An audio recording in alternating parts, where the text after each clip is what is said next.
Mapya yamezidi kuibuka katika vita vinavyoendelea kati ya Iran na Israel, ambapo mataifa hayo mawili yameendelea kufyatuliana makombora na taarifa za kijasusi zikibainisha kuwa Iran ina uwezo wa kutengeneza silaha za nyuklia ndani ya wiki moja.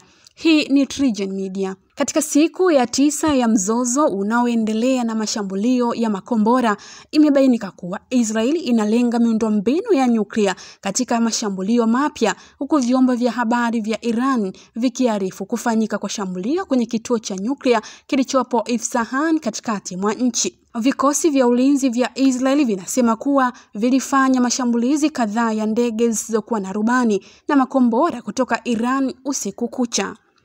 Waziri wa mambo ya nje wa Iran, Abbas Araghchi, amekaririwa akitoa taarifa ya kufutilia mbali mazungumzo. Akizungumza na waandishi wa habari, Araghchi alisema Iran iko tayari kuzingatia diplomasia kwa mara nyingine tena mara tu mashambulizi ambayo imeyaita uchokozi utakapositishwa na mchokozi kuwajibishwa kwa jinai za kutisha zilizofanywa. Wakati huo huo, waziri wa ulinzi wa Israel Katz amesema siku ya Jumamosi kuwa IDF ilimuua kamanda mkuu wa Iran katika shambulio lililolenga ghorofa moja katika mji wa Qom.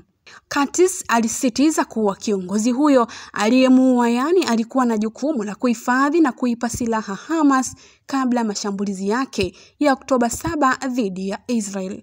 Rais wa Marekani Donald Trump alikaririwa akisema kuwa Iran ilipaswa kutumia majuma mawili waliopewa na Marekani ili kuepuka uwezekano wa mashambulizi ya anga ya Marekani, akipendekeza kuwa anaweza kuchukua uamuzi kabla ya katazo la siku 14 aliloliweka awali Trump mwenyewe.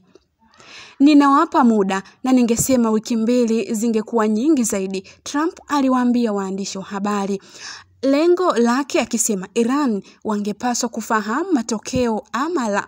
Sura ya vita hii inageuka kila uchao, huku kila upande ukijiapisha kujibu mapigano, huku Marekani ikionekana kutaka kuingia upande wa Israel dhidi ya Iran. Na je, nini kitatokea? Huenda hali ikawa mbaya zaidi. Hii ni TriGen Media.